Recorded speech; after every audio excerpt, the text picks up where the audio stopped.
तो hello guys, आप सब लोग किस तरह हैं? तो this is me Mohammad Anas और आप सब लोग देख रहे हैं सेम भी।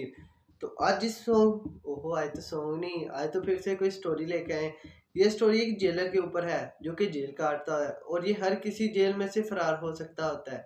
तो आइए आप लोगों को भी दिखाते हैं।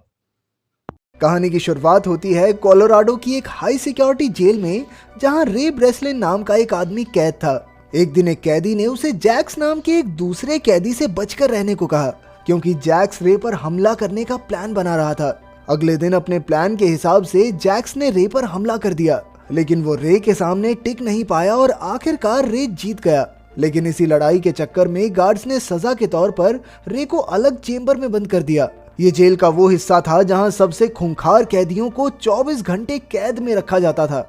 रे के इस नए कमरे में कोई खिड़की तक नहीं थी, सिर्फ एक टॉयलेट था। इसके अलावा कैमरों की मदद से 24 घंटे उस पर नजर रखी जाती थी। अब रे तुरंत इस जेल से भागने के प्लान के बारे में सोचने लगा। उसने जेल में घूमकर हिसाब लगाया कि जेल के पास ही एक गराज है। इन दिनों जेल में गार्ड्स भी थोड़े कम थे, इसलिए अगले कुछ दिन तक रे ने बहुत बारीकी से हर गार्ड का चाल चलन देखा। उसने देखा कि गार्ड्स ठीक 7 मिनट के लिए बाहर सिगरेट पीने जाते थे। अब उसे सिर्फ अपने कमरे के दरवाजे का पासकोड पता लगाना था। इसके लिए उसने खाने के साथ आने वाला दूध का प्लास्टिक उतारा और चुपके से पासकोड की स्क्रीन पर लगा दिया। जल्द ही उसे पासकोड के नंबर मिल गए और फिर उन्हें सही तरीके से अरेंज करना कोई बड़ी बात नहीं थी। इसके अलावा उसने बाहर मौजूद अपनी टीम तक भी खबर पहुंचा दी कि जिस दिन वो भागेगा उस दिन ठीक 4 बजे उन्हें साथ की गैराज में आग लगानी होगी। आखिरकार वो दिन आ ही गया और रे पासकोड लगाकर कमरे से बाहर निकला। फिर वो पाइप्स वाले रास्ते से होता हुआ गैराज तक आ पहुंचा और उसी समय उसकी टीम ने बाहर विस्फोट करके सबका ध्यान भटका दिया। जल्द ही फायर ब्रिगेड वहां आई और रे चुपके से उनकी गाड़ी के नीचे लटक कर भाग निकला। आखिरकार उसके साथ ही एबिगेल और हश उसे लेने आए, लेकिन फिर उन्होंने रे को एक खाली सड़क पर छोड़ दिया। जल्द ही पुलिस ने उसे पकड़ लिया, पर तभी लेस्टर नाम का एक आदमी वहां आया और उसने पुलिस से रे को छोड़ने को कहा। इसके बाद लेस्टर और रे उसी जेल के हेड से बात करने पहुंचे और तब ये खुलासा होता है कि रे खुद एक सिक्योरिटी कंपनी का मालिक था। ये कंपनी दुनिया भर की जेलों की सिक्योरिटी की जांच करती थी।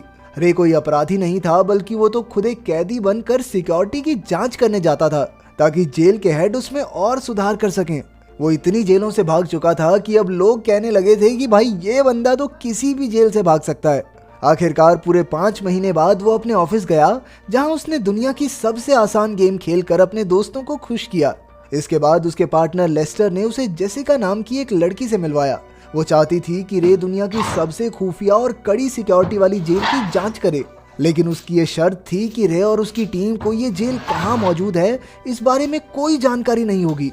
इस काम के लिए वो लाखों डॉलर्स देने को तैयार थी, लेकिन रे को ये सब कुछ ठीक सा नहीं लगा, पर लेस्टर के थोड़ा मनाने पर वो राजी हो गया। इसके बाद उन्होंने रे को एंथनी नाम के एक आतंकवादी की पहचान दी और फिर एबिगेल ने उसकी बाजू में एक ट्रैकर भी लगा दिया, लेकिन जल्द ही उसे किसी ने अगवा करके बेहोश कर दिया और उन लोगों ने बड़ी बेरहमी से उसकी बाजू में लगा वो ट्रैकर भी निकाल दिया। अब वो सीधा जेल में पहुंच गया ताकि उसे पता ना लग सके कि ये जेल कहाँ पर है। जब रे की आंख खुली तो उसने देखा कि वो एक कांच के डिब्बे में बंद था और उसके चारों ओर कई कैदी थे। इसके बाद रे की मुलाकात जेल के वार्डन हॉब्स से हुई, लेकिन रे को तो बताया गया था कि वार्डन का नाम मार्श होगा। वो समझ गया कि कुछ तो गड़बड़ जरूर है, इसलिए उसने वो खास कोड बोला जिससे वो इमरजेंसी में जेल से बाहर निकल सकता था, लेकिन हॉब्स ने उस पर कोई